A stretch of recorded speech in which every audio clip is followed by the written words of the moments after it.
Hello, this is Peter Murphy, President and CEO of the Illinois Association of Park Districts.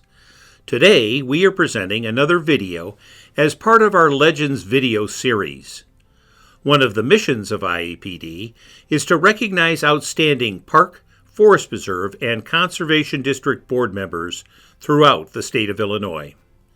I hope the knowledge and insights these great leaders provide will inspire you to continue to make a positive impact at your agency and in your community. Please enjoy. Hello, my name is Wayne Utterback. I'm the Director of Communications and Digital Content for the Illinois Association of Park Districts, and I'm delighted today to be joined by Leslie Sgro, President of the Springfield Park Board, for the latest installment of the IAPD Legends video series. Leslie, thank you so much for joining me today. Thank you for asking me. I'm honored. Now, can you give me a little background, how long you've been here in Springfield? Well, I have been on the park board for 29 years. I married a native Springfieldian and moved here in 1987. And I've been president of the board since 1991. And what's that experience been like? Amazing, humbling, an honor that the community has put so much confidence in me over the years. It's the best job ever. Maybe being a parent is a better job, but next to that, it's the best job ever. Being able to give back to your community. Now, what was the motivating factor in kind of starting yourself on this path?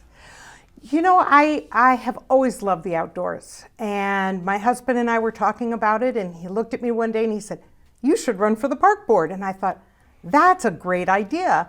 And it just so happened the board president of 16 years was stepping down that year, and so the spot was vacant, and I decided to run as president. Because in Springfield, you run for the job of president at large across the 60 square miles that is the park district.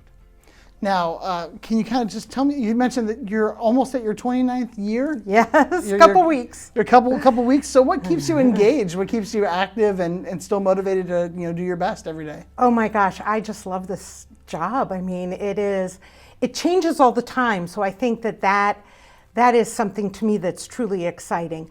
And the people I get to work with are so energized and so enthusiastic and so dedicated that you draw inspiration from them.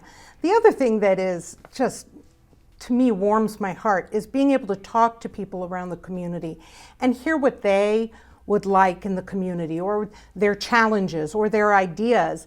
And honestly, that's where my best ideas come from. And I always say that, I don't have to think of it. I just have to know a good one when I see it.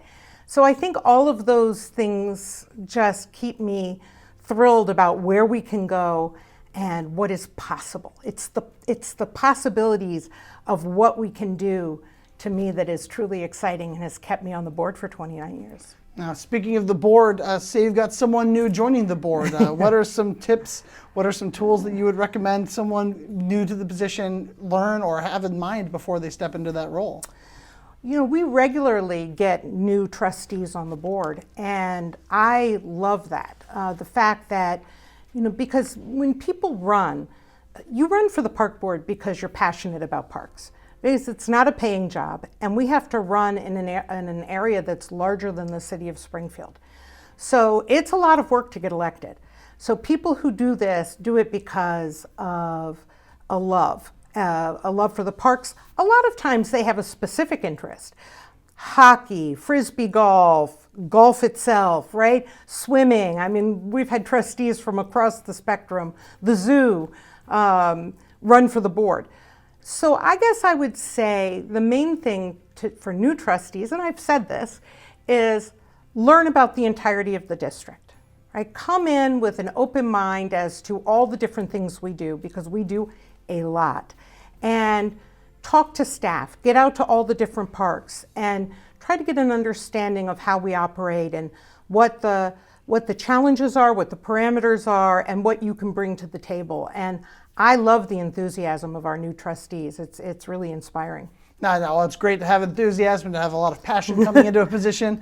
From your own personal experience, what's a philosophy that a good trustee should be adopting, to follow along with their passion and their desire to be on the park board? Listen and learn, and I try to hold myself to that standard still today. If you're willing to listen to people who have opposing views, or you're willing to listen to people who are unhappy about something, or even have a new idea and want to bring something to the table, then you learn a lot. And then it informs your perspective, it informs, where you want to be on an issue. And if you still come down where you were before, that's great. As long as you're willing to sit back and say, okay, the other people might have a point or something that I can digest and take away from all of this.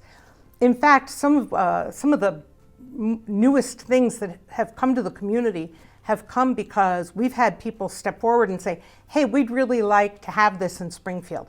And we've listened and partnered with a lot of people and said, let's make it happen. And we've got some really cool stuff because of it. Now, I was going to say, how important is getting that feedback and really taking it in and trying to work with it? I am all about community activism. So when we were building our first skate park, we're about to build our second, thanks to the OSLAD grants. So when we built our first skate park, we invited all the 13, 14, 15-year-olds that we could, get the word out to come in, and so that we would build something they wanted, right? We had heard from the community and heard from these kids that they'd like a skate park. We said, help us design it. So to me, and that's just one of many instances where we've gone out to the community. We had some challenges with our preschool not too long ago, and the parents came out and said, we want to keep it. And we said, okay, let's talk about how we can make that happen. And we did together. So to me, community activism, community input into what we're doing is the foundation of what we do. Because we're here for them, not vice versa. So during your time here, I'm sure you've met many top-tier professionals. What would you say are some of the key attributes that are possessed by those that are really at the top of their field? Well, one of them I've already mentioned, which is I really believe that people who go to the top of their game are people who can listen to others and absorb what they're saying and sort of filter through it and keep an open mind. The other thing I think is truly important is to surround yourself with people who complement your own strengths. So you may be really strong in one area, but not quite as strong over here.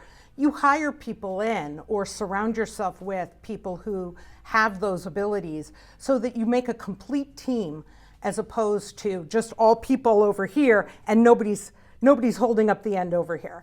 And I think that is of critical importance, to be able to recognize your own strengths and weaknesses and where you need to bring in people to help. Now, kind of speaking about weaknesses, but more along the line of challenges. Yes. What are some challenges that are facing park districts today, and what are some ways to resolve those problems, or at least be ahead of them? Well, I mean, funding. Always. Always. I'm very proud of the fact that the Springfield Park District just received its third increase in rating in 3 cycles. And the bond agency told us they think that's almost unprecedented. Oh, wow. So we're very proud of that. But I will also tell you that it's a challenge. Balancing the budget every year, laws come into effect which make it even that much more challenging. You want to do the best job you can for the community and be responsive to the community. And we have a responsibility to the taxpayers to manage their money as frugally as we possibly can. So we're also always looking to do that. And I would say it's got to be the same for all park districts, right? We're all looking at the same limited amount of funds and thinking about, well, we see all these things that need to happen. And not just about new things. I'm talking about replacing the fencing at ball diamonds, putting fertilizer on the golf courses, all the price of putting Freon for the ice, although that's going away, thank goodness. But all of those things are expensive, and those prices go up, and what we receive and what from the community does not. So That's our toughest challenge. I think we've balanced that fairly well, but I assume it's the same for all park districts. Now, what are some opportunities that you've seen in your time here at the Springfield Park District? Partnerships. Okay, so this is so important. Through the Parks Foundation or the Zoo Society or the Native Plants Society or you name it, right? The Youth Hockey Association. We have partnered with groups across the community, and that is a huge opportunity because you take all that enthusiasm and you say, let's make it happen together. Maybe they fundraise, maybe they organize, maybe they offer classes on our facilities so we don't have to actually pay somebody to do it. Whatever the partnership looks like, and it can be 100 different things. And it's energizing. When you get a local group that is truly excited about things going on in your park district, it's infectious. Everybody hears about it. Other people get excited. Other people come to you and say, how can I get involved? So I would just say if other park districts, if you have the opportunity to partner with pretty much anybody in the community, you should definitely go that direction. Right, now changing gears a little bit. Yes. What are some of the benefits of getting involved with IAPD? The IAPD offers so much to park districts, whether it's classes for your financial guy or classes for the lawyer who's helping you, or whether it's the big event in Chicago, the big gala event where you can go see 100 different vendors and get ideas from other districts and best practices from other districts. I think the exchange of information that the IAPD offers park districts is an invaluable resource, not to mention the advocacy. So the IAPD, we just got, thank you very much, we just got a big OSLAD grant, which we are thrilled about. But OSLAD wouldn't be here without the IAPD. If you look at how many dollars have gone back into our collective communities because the IAPD advocated for not only the creation of, but the retention of OSLAD, that's a lot right there to be thankful for. Now, can you just touch base on a little bit about how OSLAD's helped out the Park District? Oh my goodness. We've had at least 5 different OSLAD grants over the years. The latest is going to totally renovate the second oldest park in our system, no, third oldest park in our system, Isles Park. It's a small, sort of now inner city park, but we are going to redo the playground system, put in new pathways, put in a skate park, revamp the ball diamonds that are there. It just add new parking, better green spaces, update our pavilion. So that's just one. I mean, IAPD also, not IAPD, OSLAD also gave us a grant to build some new playground systems at different places and enhance, especially some of our older parks. So we're very grateful for the program and for the IAPD's help with it. Now, what's been your own personal experience with IAPD? I love going to the big convention in January, and we are lucky enough that the IAPD is located here in Springfield. So we've taken advantage of that, the expertise that is easily at hand. We've asked different executive members to come to different events that we're having, legislative breakfasts that we have. They're just have been a wonderful resource for us here locally, and I've truly appreciated the advice that I often get if I need to pick up the phone, as I have done, and call Peter and say, here's where we are. What are your thoughts? He can point me in the right direction usually.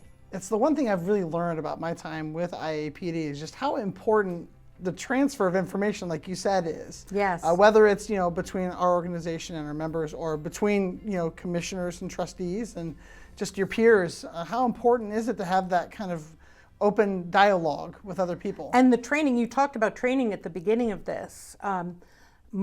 Many, if not most, of our new trustees go to the boot camp. Oh, excellent. So, and I think that's invaluable because if you don't have a lot of interaction with previous boards or a government board, it's a different animal.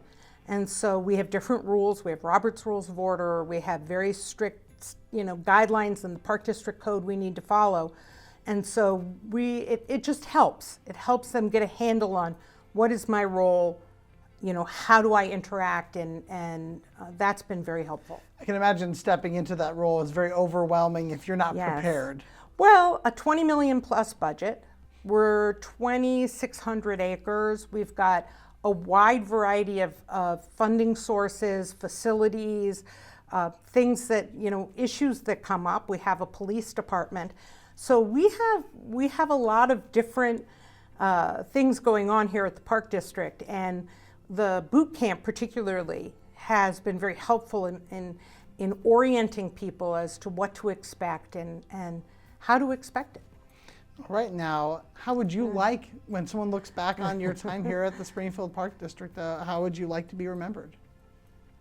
I've thought about this, and hopefully I'm not anywhere close to the end, but at the end, whenever that day comes, I'd really like to think that I had a positive impact on my community. I mean, I care tremendously about Springfield. It's my home, and I care about the people of Springfield, and I want to make it as wonderful a place for everybody to live in as I can.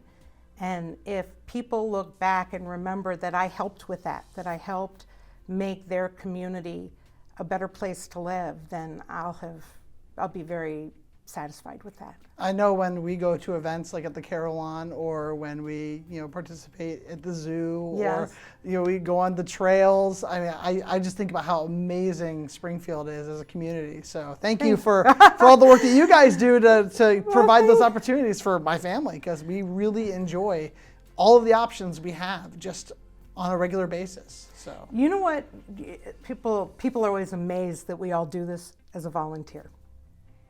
But I'll tell you, I get paid when I see kids at the splash pad at Southwind Park running through the splash pad, laughing delightedly.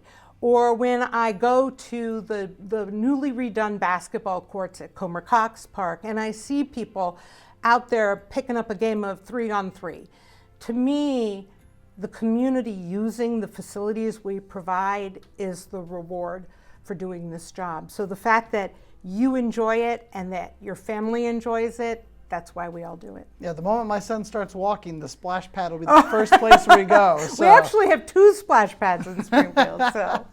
Yeah, Southwinds is phenomenal. It is. Highly recommend anyone check it out who's in Springfield. And it's right by that huge, fully accessible, handicapped accessible play system that we built. Yeah. So, and there are some pavilions and shelters right there, picnic pavilions. So you can go have a whole day. Oh, absolutely, absolutely. Now, looking back on your service, what would you consider to be your major contribution to the field of parks and recreation?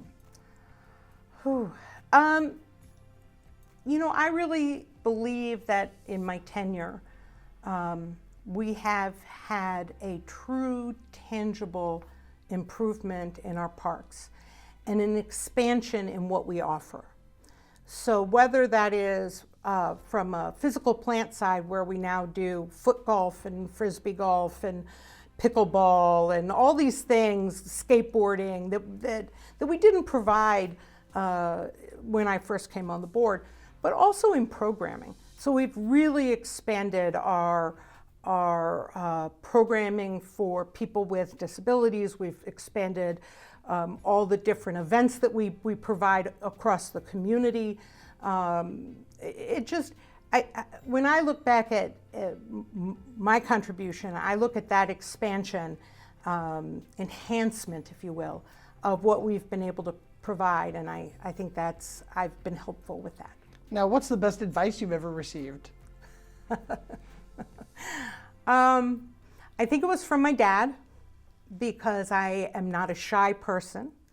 And he told me once, he said, "Leslie, God gave you 2 ears and 1 mouth for a reason."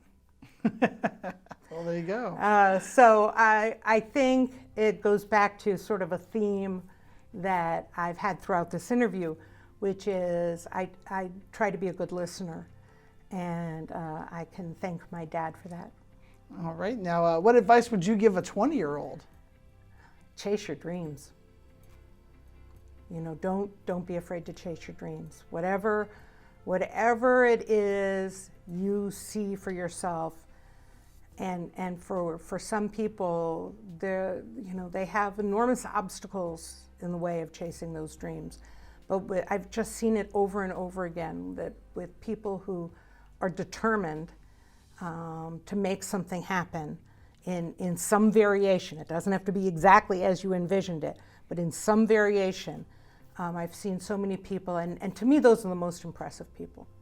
The people who start with just so many challenges and yet can visualize where they want to go, and despite these incredible hurdles, make it a reality. And so I would tell a 20-year-old, don't let anybody tell you that something is impossible. The only thing that limits you is yourself. You can do anything. All right, fantastic. That's a great answer. Now, what historical figures inspire your work? Okay, I'm going to say two different people. The first, one of my favorite, I have to say behind Abraham Lincoln, but it's a close race, but is Teddy Roosevelt. Because if you look at impact on our country, on the community at large, right, our country, he had just a tremendous impact in preserving some of the most important open spaces that we consider treasures today. And in his time, he was way ahead, right? He was a visionary and made it a reality. And I think the whole country owes him an enormous debt of gratitude. My other one, and this might make you laugh, is Ansel Adams, who is, for those who don't know, is a tremendous nature and landscape photographer. And I say that because as much as Teddy Roosevelt preserved the spaces, Ansel Adams made them accessible and available to large numbers of people through his photographs. And they are stunningly beautiful and give people an appreciation for what's out there. Now, we already talked a bit about the Park District and some of the benefits that it offers, but personally, what are some benefits that you feel Park and Recreation Services offer to a community, and what are some specific examples that we might not have talked about here in this Park District? I think park districts have become even more important in my tenure than when I started. They've always been important, but people have come to rely on recreation as a basic quality of life issue. When I first came on, the emphasis was really on baseball and tennis and all the different sports, the swimming that people played. And now the emphasis is on being outdoors generally, right? I want to go for a walk. I want to go skateboarding. I want to go use the trail. There's such an expanded idea and importance of what recreation is and what it is in our lives. And how they say now that parks are the fourth item that people look at when they're looking at a community and whether or not they want to move there. I mean, think about that. Schools, roads, and jobs come before parks. But there are a whole bunch of other things out there that people could look at, right? Think how important we are in the top tier of what people look at when they move somewhere. And I think that speaks to how important parks and recreation are in people's minds. And they really want a wide variety of things. And we've also actually, for our park district, and I think park districts generally, we've stepped up our game with preserving open spaces. So we now have a nature preserve, we have a land and water conservation area, we have prairie that we replanted with the help of the Sierra Club. So I think these are also elements that weren't there when I started, and now have become that much more important to the community. All right, absolutely. Yeah, I can attest to the fantastic community. I love everything about Springfield. So Thank you. I do too. I can't say enough good things about it. You know, it's my adopted hometown, and I have to tell you, it's almost like I look at people, I'm like, I live in Springfield, Illinois, and they say, you live where? And I'm like, oh, you don't understand. This is like an awesome place to live. It's an awesome place to raise your family, and it's an awesome place to be outdoors. Now, here's an awesome question. Okay. Awesome possibilities. Awesome. If funds were unlimited, what would you like to see done for your park district? Oh, man. You know, I would go through and I would upgrade, and we're trying to do this on a much smaller scale now, as you're right, a little at a time, but I would do it more holistically. I would go through and I would upgrade all of our old buildings, all of our older systems. The old fencing bugs me. We're getting rid of it, but you know, I would just put polish. You know, make the district as shiny as I possibly could, and I would probably add a few things. Okay, wish list items that are probably may or may not happen in my lifetime, but you've always got to keep a wish list, right? So big ticket items, if money were no object, I would add a huge community center for Springfield, and I would also add, you're going to laugh, an aquarium. I've always wanted one. I've always thought this community could use an aquarium, but those are just some of my wish list items. But I would definitely go put, you know, a shiny finish on all of our equipment and make the district pristine. All right, now what is your vision for the future of park districts in Illinois? You know, I think we've talked about it a little bit, but I think park districts have stepped up to the plate. That's what I think. I think that as the communities need more, because park districts are well-run organizations, generally speaking, and people feel like it's a good use of their tax dollars. I rarely have people complain to me. And as a result, I think that we've taken on so much more that we didn't in the past. Whether that's a variety of kinds of programming that people want, after-school programs, you know, weekend programs, programs for those with disabilities and challenges. We've just stepped up to the plate. And so what I see is more of that people trust their park districts. And I'd like to think rightfully so. But as they trust us, that's a lot of responsibility. And we need to be listening and be responsible and fiscally responsible, but do what we can as we listen to our communities because they need us. All right, well, that's all the questions I have for you today. Thank you. I appreciate you taking time out of your day to sit and talk with me, and keep doing the amazing work that you do. Well, thank you. Thank you for, this is a very, I'm very honored to be asked to do this. Well, thank you for participating. This interview was part of the Illinois Association of Park Districts Legends video series. For more interviews, please visit us at our content-rich website at ilparks.org/legends. Also, follow us on YouTube, Facebook, Twitter, LinkedIn, and Instagram for all the latest videos, resources, events, and more. Thank you so much for watching.